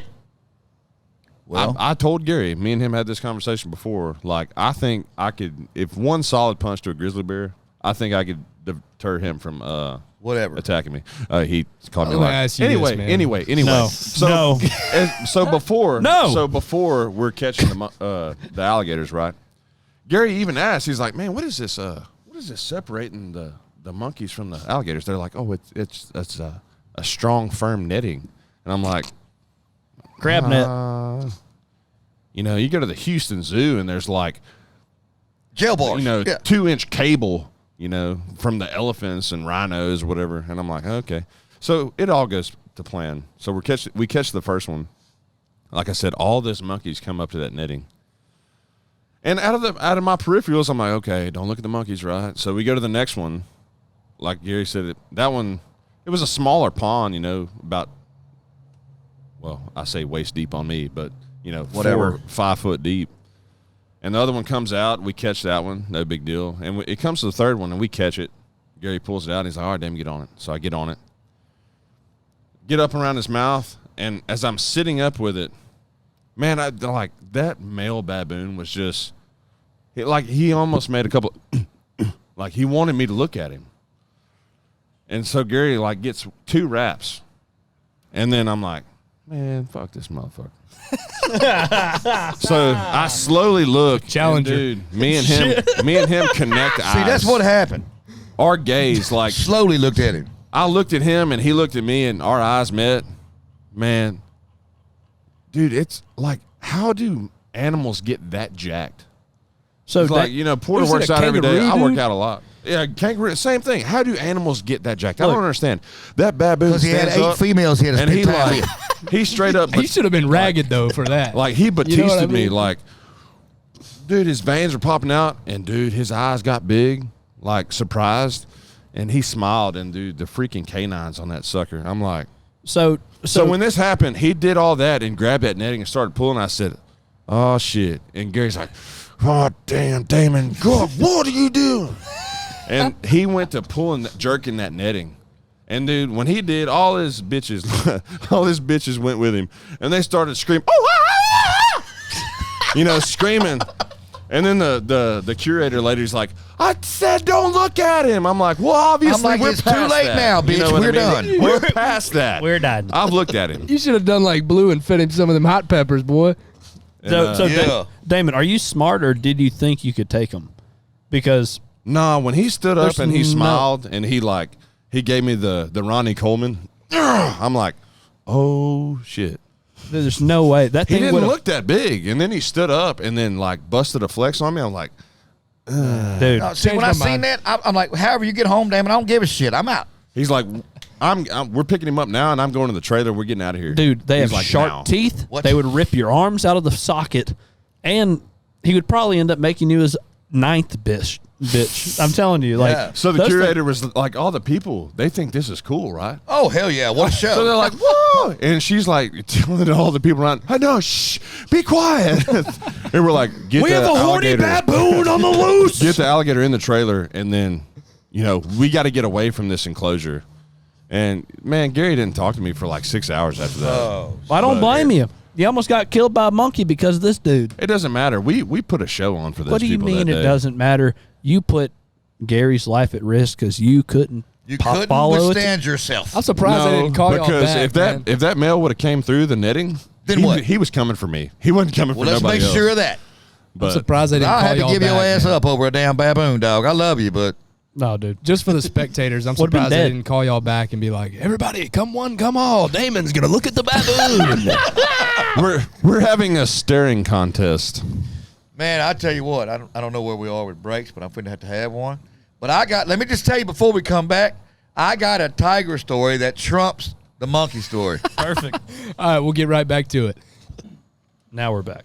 Okay, sorry. So, Gary, we just ended off that. We all had to take a nice piss. And you said right before we left, you have something that can top the monkey story, and you said the most dangerous animal on earth. Like Tiger. Well, one of them, like, I guess it would go me, then a tiger, polar bear. Whatever. No. No, man, this happened during my CMT show, and we were getting a lot of folks that were coming to the park. I got a call from Kirbyville, Texas. Kirbyville, Texas. There's some real Americans over there. And what I didn't know was there was a real tiger refuge there. Did you ever know that growing up? Dude, I go through Kirbyville all the time. I did not know that. Shit, no, I thought it was just a roadside gas station with a tiger in the back. Shit, no, man. Hey. Hell no, man. All right, let me ask y'all this. Here's some educational. How many species of tigers are there? For real. I'm asking the question. What do you think? All right, I'm going to guess. So, 5. Bengal tiger, was a Siberian tiger, right? I don't know. Well, keep going. Yeah, that's 2. So there's 2. 7. There's 7 tigers. You are absolutely right, dog. Damn. You got that right. The I wasn't Indonesian. done counting. I was going to get to 7. Oh, would you have got 7? Yeah, I watch a shit ton of Animal Planet when I'm really fucked up. No, Porter's right. There is 7. And I didn't know that either, because what the hell I know about a tiger, right? Like, I just know the one got the white piece on the ear called a Bengal tiger. Well, anyway, the lady called me and said, look, we're going broke up here. Like, we need to get some people up here and some admissions going so we can feed a tiger. Do y'all know how much a damn tiger eats? You get it. Like $300 Hey, I of watched meat. that. I Probably watched about that as much Joe as Exotic Damon. documentary. So Joe Exotic, no call, no fuck you. now y'all leave the tiger people out of this. Now. That's bullshit. So I get up there to Kirbyville and find this place, and it's way back like on the Sabine River, you know. So I get up there, and I got to go through all this shit, and I knock on the door. And I'm telling you, Jesus answered the door. This lady was that old, right? Old as dirt, right? Methuselah. Man, I poor thing, she's on a cane. And she go to explain to me that they need to get more people in here so they can feed them. And she said, I'm going to turn you over to my intern. So she brings the intern out, and the intern said, look, I'm going to show you around. How old is the intern? 20, maybe. Oh, I was thinking it'd be like younger than her, 80. Okay, she was 60 years younger. But Yeah. anyway, so we start off with the little tour, and we go to the first place we go is a Bengal tiger. 2 of them in there. Boy, them tummies big, man. They're giant. So we walk around, and the next one is a Siberian tiger. They have a Siberian tiger in Kirbyville, Texas. So the damn tiger backs up to the fence. She said, look out. I'm going to tell you what's going to happen. That fucker pissed all over me, right? Like, I'm there to help the damn tiger, right? I'm here to raise money for the tiger. Nice spray. So I got sprayed. Musked on you. We keep going around, and she's showing me all these other tigers, and we get to this one, and it's an Asian short-haired tiger. Lady said, look out for this one now. It's crazy. And they got a little slot where you put a steak in for it, where you feed them. It's a little slot. She opened the slot. By the time she get ready to open the slot, she put the steak in there and brought it back. Let me tell you, you ever seriously been around a tiger when it growled? You vibrate on your feet. Like, it's crazy. But when it did that, from behind me I hear, I don't even know if I want to turn around. Look at this shit, right? I might be dead. I turn around, and on the other side of the fence is a monkey. Oh, here we go again with the fucking monkey. Where do they come from? This monkey is he's on the fence, and he got his Johnson hung out. Oh, He's shit. mad. Miss Jordan? He's mad as hell. Jordan. Mr. Chow, So baby. I told the intern, I said, what's wrong with that damn monkey? She said, well, you know, we having financial hard times, and we had to turn this air conditioner off. I said, you full of shit. She said, no, he mad and I looked, and you could see a little window unit in his little pen. She said, we just don't have the money to. I said, I'll tell you what. I'll give you $100 to turn that son of a bitch on. Right She now. went over there and Do she turned it on. And that monkey went back in that cage by the air. His little hair blowing. It was a little spider monkey. And he's happy. I said, tell you what. I'll give you another $100 to turn it back off. Oh, my God. I ain't kidding you, man. She turned it back off. That son of a bitch went back, hung the Johnson out again. Telling you, man. I do the same thing when I get pissed off, man. Turn your I air just flip it conditioner. out, dude. No, my wife turns off the AC. It's coming out. Hey, that's a coming true out. story, man. Dude, But, yeah, what we happened did- with the tiger, though? So we did a fundraiser for him, and we helped him out a little bit. But look, man, you know, you're talking about, 12, 15 tigers. They had to disperse them. The lady, to be honest with you, the reason that she made her money with those tigers, she was on stage back in the 80s with Motley Crue, and those were the tigers that you saw in Motley Crue. Oh, wow. Yeah, for so real. she was having sex with Motley Crue and then showing off her tigers. Well, whatever it takes, right? Whatever so, it takes. So That's I damn heard. right. So take everything I say seriously. So they let those tigers loose in Sabine National Forest, right? Well, there was 2 guys that was bow hunting one day. Oh, can you imagine? Can you imagine being out there in the forest and just hearing that? Even worse, that Oh man, turn around but got a Johnson in your face. there's a for real reason. Spider monkey just. There's a for real reason that me and Damon don't like monkeys. Now y'all get it. But there was one more over a sandhill crane that me and Damon gonna tell you, and then we're gonna get off the stories after this one. And this happened over in Florida. Me and Damon and the whole crew, we went down to Orlando's Gatorland to see the behind the scenes. And they put us up in his house. And me and my partner in this business were talking business and everything. And you know how they got the screened in swimming pools over there so the mosquitoes don't get you? Yeah. Well, Damon was out there with my son Kyle, and they were little. Well, Kyle was little, and Damon was 6'9". yeah, whatever. I've always been a large 13 human. years old, 6'9". Right. Next thing I know, I'm in the kitchen there talking to my business partner. We think about all the stuff we've seen at Gatorland. I hear some screaming coming out. Damon, I'm gonna let you take it from there. Man, so Gary and them, they were talking business, whatever, and Kyle was a little kid, and we was in the in-ground swimming pool. Like I said, it's all enclosed. There's a screen door on the side that goes outside or whatever. And me and him was in the pool, and we was throwing a football, a little Nerf football at the other end. And so they had pizza outside on the picnic table, and Kyle got out of the pool, thought he was going to get something to drink, whatever. So I'm just, doing the old backstroke, whatever. And all of a sudden, I look over there, and Kyle's got this pizza crust. He'd already ate his pizza, whatever. And he walks over to the screen door, and he opens the door, and he kind of disappears for a little bit, so I don't think nothing of it. And all of a sudden, he's back into the door, like backing up, walking backwards. And then as he makes the corner of the house, I notice he's got his arm up. I'm like, what the hell is he doing? And he keeps backing up, and I see he's holding something, and was the pizza crust. So he pushes that screen door open, and he keeps backing up, and all of a sudden I see this beak make the corner, and it looks like a damn pterodactyl on fucking Jurassic World. Steak knife coming through the door. Yeah, so and it's bobbing the head, I'm like, damn, it's a velociraptor. Yeah. And that bird, man, and I see the old red on his neck, I'm like, damn, that's a damn sandhill crane. And I remember we saw those cranes walking in whenever we got to this gated neighborhood, and so Kyle keeps backing up, and that sucker, you can tell he's looking around. And when he gets to the threshold of that screen door, he kind of looks.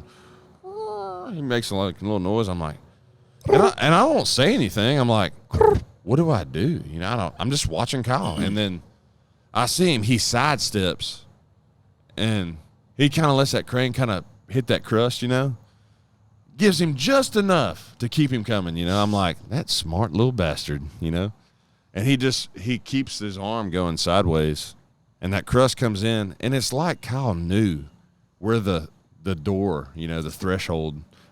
As soon as that bird broke that plane, Kyle slammed that door, and he jumped. He said, I got him! Game on. Dude, this crane opens up, and I'm like, I never realized how big they were. Man, he makes this noise, and then all of a sudden, Gary comes out the back door. He's like, Kyle, what are you doing? And this bird is just beating their shit ballistic. And he's like, I got him, Daddy. I got him. And I'm just in the pool, just like baffled. I'm like, what is happening? I don't want to get out of the pool. I'm like, what am I going to do? Tackle this bird? And then Gary's like, Kyle, let him go. He's like, oh. And this bird is like, he's wide-eyed. He is ready to. Kyle has just no idea. Well, there's a reason them dogs have to wear the vision glasses, right? Yeah, so I'm, Gary's thinking this bird is about to skewer Kyle, Skewer him. Skewer him. And he's like, Kyle, let him go. He's like, So he opens the door, and that bird hops out that door, and he's like, and then he bows up like, bitch. Where's my crust? You thought you had me, huh? Yeah, And that bird just kind of, he walks around the screen of that porch, and like everybody kind of mellows out, and he's like, Kyle, what are you doing? He's like, I wanted to catch him. And it's like, and then what? He's like, I don't know. He didn't think that far. That is hilarious. Y'all, that's a missed opportunity there. Y'all could have eaten good that night. Was it hunting season? We were in Florida. Florida. Yeah, so yes. I don't even know. I should have kept him Does Florida trapped. have hunting Should have season? kept him trapped in there. Went back in the house, got online, got your non-res hunting license, Sandhill crane stamp, then went back out and dealt with him. But it was crazy because the bird was taller than Kyle. That's why. I don't know how many holding the listeners pizza have ever crust hunted those stuff, things, but they seriously are huge. Like, Yes. What do you think? 5 foot, 6 foot wingspan? We Yeah, did. It was definitely, minimum 5. but depending on the maturity of the bird, definitely can go over 6 foot. Yeah. And it was crazy. I was just talking about this with a friend of mine today, and we're talking about sandhill crane hunting and just like everything about them, like their size, their wingspan, their sound. They're so loud, dude. Yeah. They're like just complete sensory overload when you get into a big flock of sandhills. It's like you think you can't hear yourself think when you get into a big snow geese. Yeah. Tornado, like sandhills. It's like, holy shit. It is. It's like in all directions. The only thing, like your brain can't even function because all you hear is. It is. So one of the things that when you guys invited me to do this, one of the things I wanted to cover were fatal attacks from alligators. Okay, if you don't mind, let's jump back to alligators real quick. Yeah. And one of the things, and you guys, I know you guys absolutely know this, but I want to cover this to your viewers because you guys are really doing well with this. But I want to talk about fatal attacks with alligators in Texas. Okay, in Texas, like The head of Parks and Wildlife told me that we're really getting close to 1 million alligators in the state of Texas now, like all along the Gulf Coast. They're all the way down to South Padre to Orange. I mean, you guys get it, you know. So I wonder what your viewers would say if I ask them this question: how many fatal attacks has there ever been in Texas over an alligator attack? What do you guys think? I don't know, what do you call an alligator I mean, attack? I'm talking about a fatal alligator attack. Death. Yeah. I want to say. Say your number. I'm going to say mine. Well, you guys probably know, but I mean, I don't know. I can't just throw out a number. I know the gotta think answer, about so I'm a going to keep little it to myself until after they go. bit. In the entire state. the entire state. Oh, and by the way, let's draw a picture, Matt, if you don't mind. Let's just say there's, just say 500,000 alligators. They all live on the warm Gulf Coast where people like to do what? Drink beer, Do that. Swim. feed, fish, ski, and, right? and then say. Bingo. So collectively, Matt, And then they like to say, "Hey, watch this shit." well, that's bad about a Texan, no That's question. the bad part.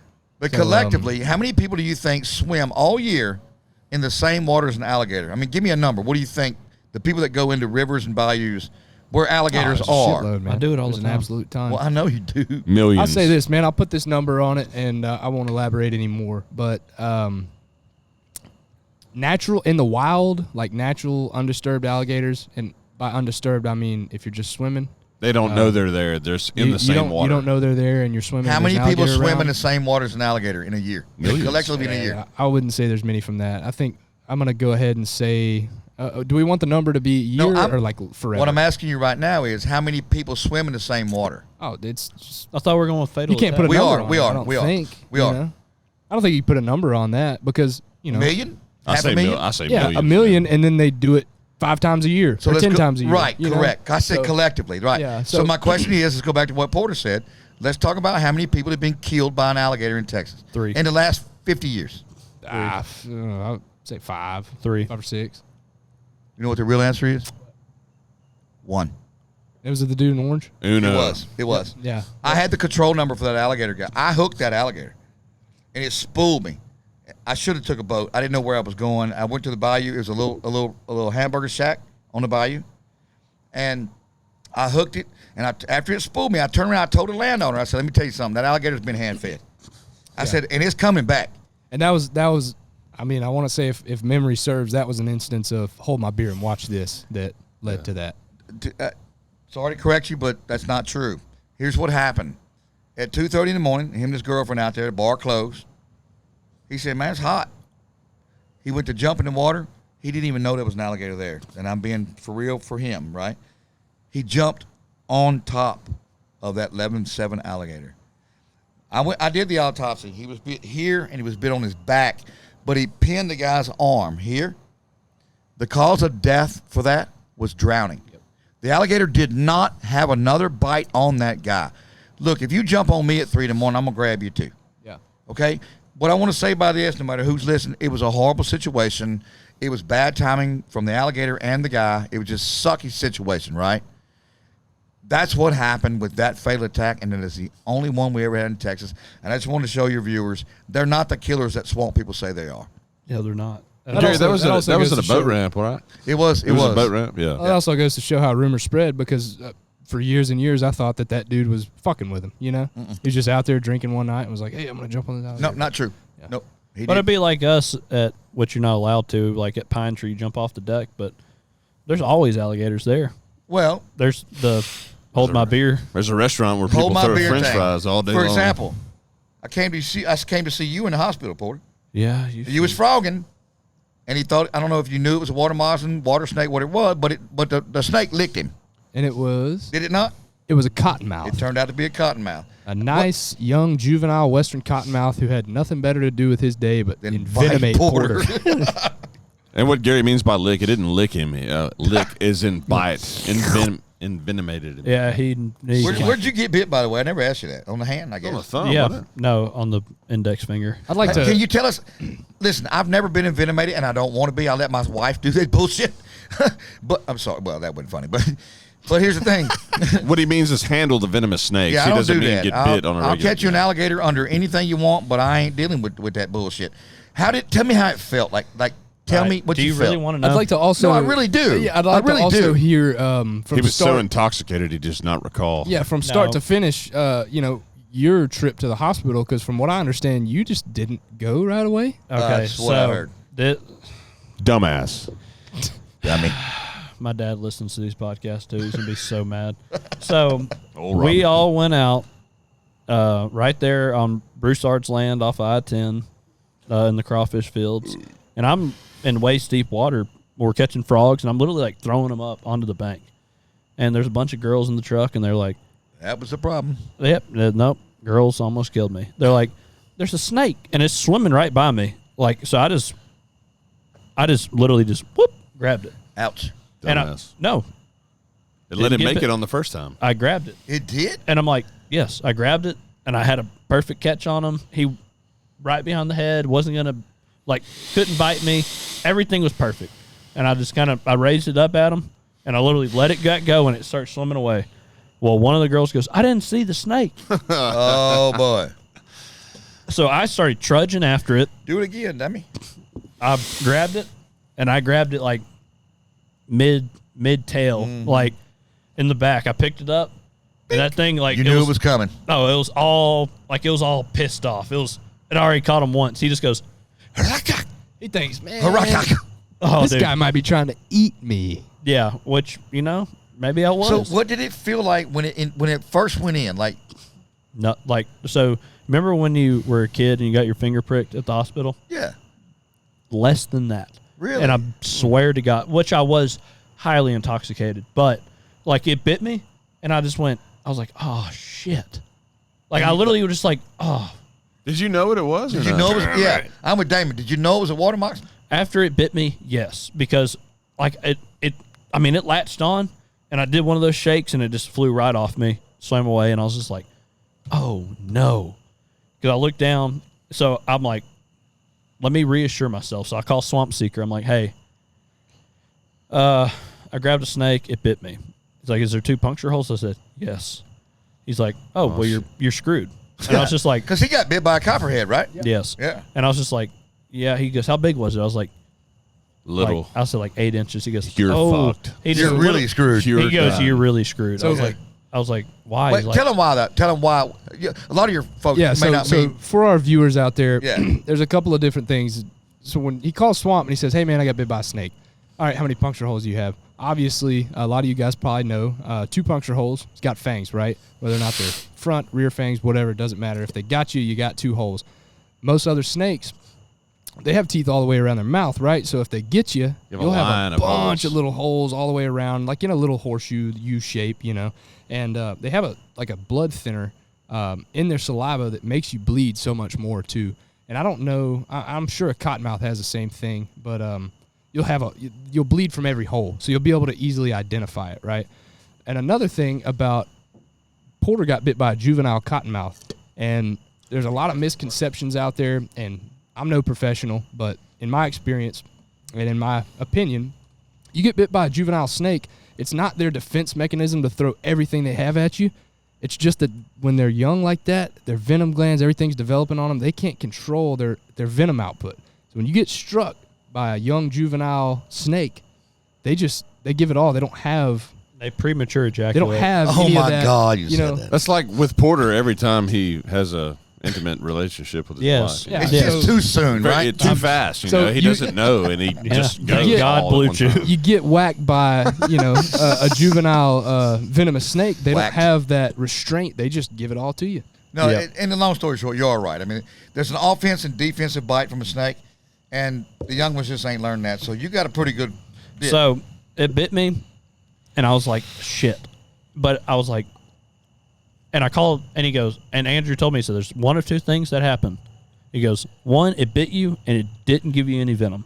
dry bite. He said, you That's might, that he defensive goes, bite you were he talking goes, about. you might have a dry bite. He goes, but he probably gave you everything you had. And he goes, he's like, I would go to the hospital right now. So I get off the phone. I'm in the front seat with Tanner in his truck, and Tanner's like, what? I was like, I got bit. He's like, oh, dude, it's fine. He grabs a cold Budweiser out of the That's back when we could drink. yeah, this is Budweiser. back when we could drink Budweiser. He grabbed a cold had to do Budweiser. that. He put it on my hand and grabbed duct tape and wrapped it around. Oh, constricted it. That's not cool. So I have just a club. Not cool, I have Tanner. a club Not cool. with a cold Budweiser on my hand. And At the club. like he wrapped my Oh, I hand up. thought you said you went to the club. Oh no, No, no, he has no. a club because I have a all club. taped up. Got it. I'm all taped up. Like I can't even see the bite no more. So That's great. it's about 20 to 30 minutes later. I feel that tape literally. It starts like I'm like I said it's starting to hurt. I said this tape's getting tight. So he pulls out a case knife. I cut it off, and when I pull it off, it was like these first 3 fingers were. They look like Zumos, bro. And for our viewers that don't know what that is, that's just sausages, boy. Some sausages. I'm like, okay. I said we need to start making a move. He's like, cool. I said, but this is where I'm drunk. I'm like, let's go back to your house. Let's shower. I said I'm head to toe covered in mud. We've caught, 2-3 dozen frogs, whatever. So I'm at his house taking a shower, and like it got to the point where I couldn't close my hand. Yeah. So my hand was starting to swell up. It was getting really tight, so I'm just bathing. I get done. I'm like, he takes a shower. Like, okay, I think we need to go to the hospital now. 2 hours ago, we should have gone to the hospital, but let's go home and shower. And So he's like, where do we go? I was like, let's go to the worst hospital in Southeast Texas. Let's go to Port Arthur. So I show up to Port Arthur. Actually, it was Winnie would be your worst one. Yeah, Anyway, I know, but go I ahead. went to Port Arthur. they have And we- since rebranded. We walk in, and Tanner goes, hey, my cousin got bit by a snake.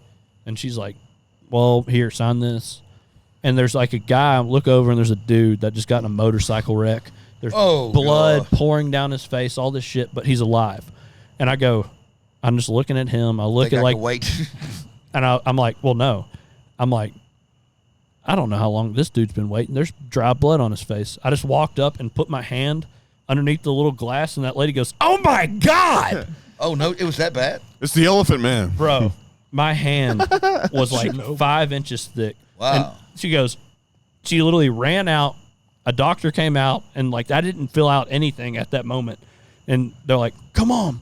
So they take me to the back, and they took me to one room, and they're like, this ain't the right room. Because they were like, this shit's serious. And then figured out I was the first ever cottonmouth bite in that hospital. So they had to transport anti-venom from Beaumont Yeah. to Port Arthur. Yeah. And they just they laid me down and started putting all these IVs in me. And they're like, every nurse in the hospital started coming by because I was the snake guy. Porter, I would like to know, did they just take your word for it? Like when they're like, what bit you? And you're like, it was a cottonmouth.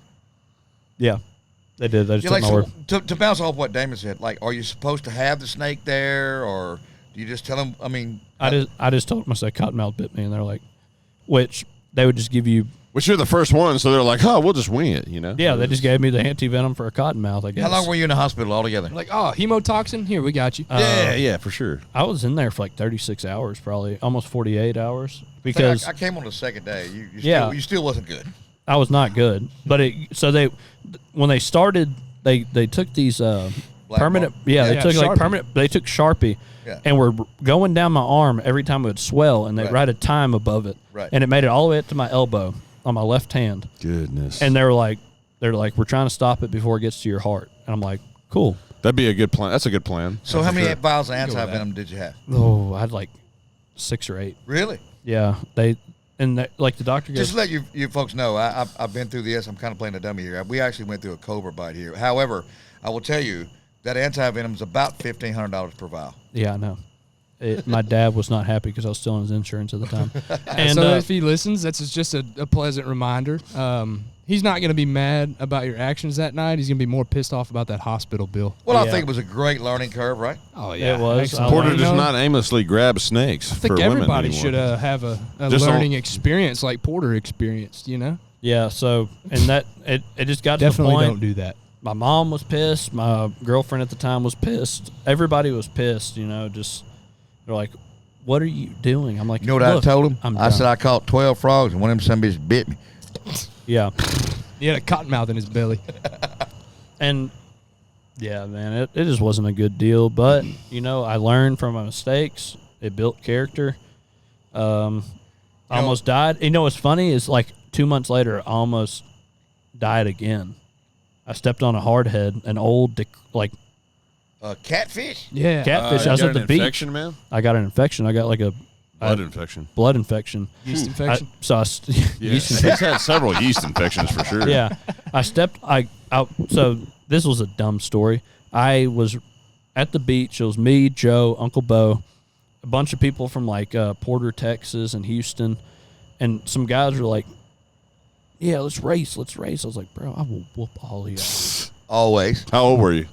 I was like 17, 18. Yes. I was in prime PMA shape, and so I threw on a Speedo. I'm like, Aerodynamic, right? right? I'm like, bro, I'm about to beat these dudes up in a Speedo. We're sitting there, and it's like probably about 40, 50 yards marked off in the sand, and we take off. Bam! I make 3 steps, and I go, oh. That third step, I go, that's not right. And I just kind of veered off, fell down. I looked down, and there's just the head of a rotted hard head, and the fin is poking through the top of my foot. And the thing is, they ain't worth a shit alive, and this somebody's been dead 3 days. Bro, this thing's on Crystal got you, Beach. man. So I'm sitting there, and I'm just like, oh. I was also maybe under the influence of alcohol during this time. Again, is there not a Underage? common denominator here? Underage? There's always a common denominator. Yes. Underage? So let's go ahead because we're about to have to stop. We'll go into another segment. But Hey, we are going to talk about the cobra bite that happened. Yes. right? we Oh need to man, I talk was about about to. I was waiting on a But little lull. And we'll do it we'll start it on the next segment. But so long story short, my Uncle Bo is a buddy of ours who's actually like a whole year younger than me, but he's like huge. He's in strongman now, but he like picked me up, sat me on the bed of the tailgate, and he's like, all right, dude, we got to rip this out. And I'm like, okay. He's like, Joe, get the Everclear. So I take a shot of Everclear. Let's get a little more. I hand it to Joe, and Uncle Bo goes, it's in my right foot. He goes, all right. On the count of 3, he goes, 1, rips it out. And Joe starts pouring Everclear all over my foot to disinfect it. How did it feel? Bro, not Worse, good. worse than a cotton Damn it, mouth? you know Way exactly worse how it felt. I rep a treble hook out of your leg. Shut up. So, just wrap this up. I didn't go to the doctor. I went, asked my grandma what I should do. She gave me a black salve. Salve. I put it all over my salve. foot. 2 days later, I get to the point where I can't walk. I go to the doctor. They're like, son, never use black salve. Can you tell us what that is? I have no idea what you're talking about. It's roofing tar. For real? Basically, yes. All right, back on So, set. yes. So, the black salve, it looked like basically tar. It was like, remember monkey's blood when you were a kid? Yeah. Okay, so- Iodine. Iodine. Yes. It was basically like monkey's blood, but it was just a black goo. She put it all over my foot, and it basically covered the wound. Just suffocated it. So it kept all the bacteria inside the wound. Yes. The doctor literally was like when I walked in, the nurses go, "What's on your foot?" It's like black salve. And they called the doctor, and the doctor goes, "Don't do that." They're like, "You know why that no one used that anymore? Everyone's dead that used that." I'm like, okay. So Except for one. My except grandmother. for one, my grandmother. And I didn't even know that was even, like, the bottle was probably expired by like 50 years. But anyway, he was just like, look, he's like, they gave me a bunch of antibiotics and a bunch of like different shots in my ass that ended up making me cramp. And Not in the asshole, in the cheek. yeah, not in the asshole, but just in the Man, cheek. you got to quit, man. But he was just like, look, if he's like, honestly, he's like, another 24 hours or so, we would have had to cut your leg off. He's like, you're in the first stages of blood poisoning. I was Thanks, G-Maw. like, thanks, Mimi. But you know what? I built character on that one Built too. character. Yeah, don't All step right. on a catfish. All right, Gary. So I want to know. I want to hear this cobra story, man. Yeah, so you just heard the water moccasin bite that I went to visit him in the hospital. But I had a friend of mine that was living here. He was going through a divorce. He was living in one of our little camper trailers. And he had a cobra and a couple other snakes, like a gaboon viper. Like, I was like, damn. Well, he was training my wife on venomous snakes, right? Like, she was dealing with this, right? So I went to work. Like, I started researching what happens if somebody gets bit. Like this shit's living on my property. I need to know, like, what the hell we dealing with. So I got to starting. I was studying these cobras because she was like, my wife was freehanding this thing, right? It was only like 3 foot long. It was an albino Monocle. monocle cobra. Anyway, we had some people over at the house, and we have a rule, us reptile guys. I was about to reiterate that. Yes. if you're And this drinking, needs to be shared amongst. if you're drinking, don't jack with reptiles. You're not going to win this. Dangerous animals, period. Right, Porter? Yes, you will never win this battle. So, long story short, he goes to show this couple. He lets it out of the cage. He goes to put it back, and it licked him. Got him. One fang got him underneath the pinky fingernail. Terrible spot. Almost a scratch. Not even really got him. Just barely scraped him. What was So bad. he comes on the back porch, and he looks at me, and I could, he give me that finger. Come here. So I walk in the house, and my wife was in the kitchen, and we both standing there. He said, I just got bit by the cobra. Oh, fuck. I said, do we know, was it a dry bite? Like you talked about, Porter, that happens, He said, oh, I don't know. I feel pretty funny already. So I had a couple options. One, because we're the alligator park, I got the juice to fight somebody. But we got to thinking, how long is that going to take, this, that, and the other? So my wife said the best thing we can do is get him to Beaumont and get him intubated. In other words, you have 55 minutes. True story. You have 55 minutes till they stop bleeding. So it took us 25 minutes to get down there to the hospital. And I'm going to tell you, we all walk in with Gator Country shirts, and they were having shift change. You could have heard a pin drop when we walked in this place. And the little Nigerian doctor walks out. He said, what's the problem? I said, I have a cobra bite. He looked at me and said, not only have I never done a cobra bite, I've never done a venomous snake bite. So my wife been in this training. We got Dr. Green, who is Venom 1 out of Bentop Hospital. We got him on speed dial. So I called him, and I gave the phone to the doctor, and the doctor said, whatever Gary tells you, do until you get him to me. So we get him back in the room, and I'm letting him talk to his loved ones on the phone. Now, he really thinks he's going to die. For real, we didn't know either, like, true story. And so the doc comes in, and they talk to him, and they bring me out, and they said, well, we're going to put him in an ambulance and drive him to Houston. I said, bullshit. That ain't finna happen. I said, first thing we're going to do is knock him out, and then we're going to breathe for him. So they did. They did that. They knocked him out. It was about 4 minutes before he stopped breathing. We all cutting it close. After that, we life flighted him to Houston. Me and Shannon drove over there. When we got there, Dr. Green had just given him the first vial of anti-venom. 8 minutes later, this man's talking to us. That was some scary shit, dude.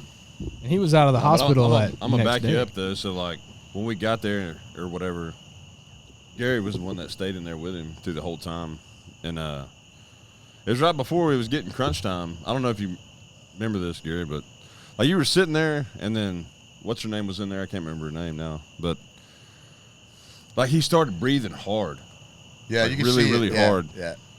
And then He told Shannon I got to throw. He asked for Shannon. He said, because he trained Shannon. Yeah. He said, I want her to see this, what I'm going through, so she doesn't have to go through this.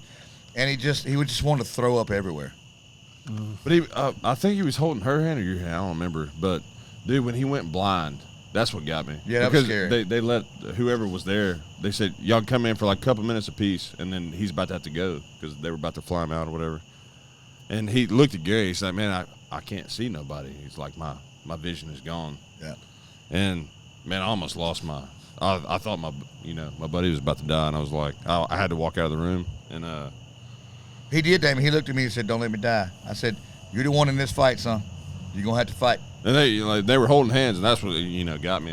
He's like, man, he's like, Damon, I hear you, man. I can't see no more. I can't see anything. I was like, God, it choked up, and I walked out, and Callie lost her shit, and like a few minutes later, I think they tubed him and put him on the chopper or whatever.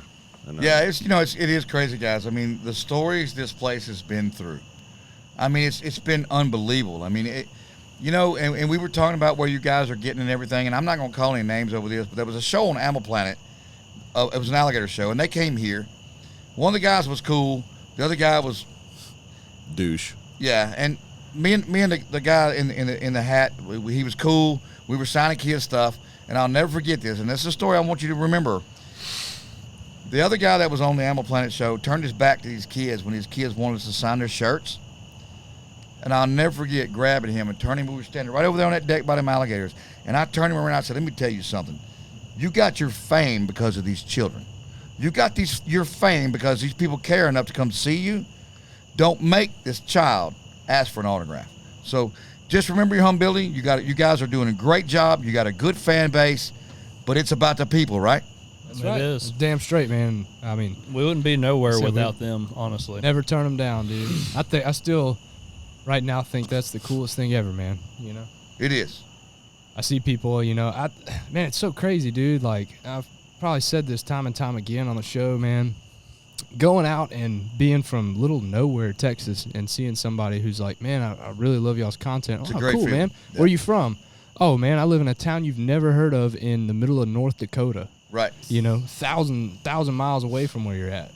Remember driving down the road on the Canada border, and we pass up some guys, and you know, hanging out the window, they're like, "Are you guys the Bayou Dragons?" And we That's have cool. no idea where we're at. Even we're just on some county road way up on the northernmost part of the United States, and there's just guys that just Yeah. "Oh, is that y'all? Yeah, man. We're on the North Dakota-Montana line by Canada, and this truck kept following us, and like drove by, and we're like, man, I guess we're like on someone's property we're not supposed to be on, you know, or county road, whatever. And this dude pulls up, rolls his window down, and it's like a teenager, and he goes, "Are y'all the Bayou Dragons?" I was like, "Son of a Who bitch!" would have thought, man? Yeah. Hey, and if you're out there watching, 4,000 miles from listening, home. if you're out there watching, listening, man, we appreciate you and we respect you. And I know they do. I'm going to back them up, and I think we're just about the end of this. But let me tell you guys, thank you guys for having us here tonight. I think it was a great deal. Don't forget, Shannon and I are doing a new TV series. We're going to start filming in July. Looks like it's going to air around January, February, March of the next year. 2024. It is. So, once again, guys, we do appreciate you for having us. And I want to say this to the state of Texas real quick on my way out. You better stay strong, Texas, because them people coming. Here we come. Look, Gary, thanks for coming on, dude. and we would It's a love blast. that. We're going to have you on again, Gary. I'd love to have your wife on too. Yeah. I'm sure she has a Hey, few I'll stories. say this, man, and this continues to be a bar that keeps getting higher and higher, man. But this was a really enjoyable podcast, man. I've had a lot of great ones. I'm fortunate enough It to was have fun, some really man. cool guests and have some really great friends on here, man. And you guys have really been a treat for me this evening, man. I enjoyed it. Yes. I'm glad I we just hate bumped that into each other we today. still haven't scratched the surface on the stories. That's why man. we No. gotta have more. We man. gotta have more. That's why we gotta have It's more. just insane. Hey, and next time we're getting regulators. We're getting regulators next Nah, time, man. Gary. Oh, Warren Get G, that one man. out of you. Yeah. No regulator story. No, he's talking about the monkeys. I don't like monkeys. No, he's talking about the regulator, Regulators. the narcotic story. Man. Regulators. Oh, yeah. I worked narcotics for a long time. I got some funny Bound shit to up. tell you about that. Yeah. But Anyway, was once good, again, man. Bayou Dragons, thank you. I think you guys are knocking it out of the park. Thank you so much for coming to Gator Country tonight. And if you're ever around South Padre, Beaumont, or Natchitoches, come see Gator Country. go see Gator Country, and it's a good time. Family, friendly, good time. You get to see some cool shit here. Yeah, you might bump into me and Porter as well. Thanks, Gary. Thanks, Damon, for coming on, man. We really had a good time. Appreciate yeah. y'all.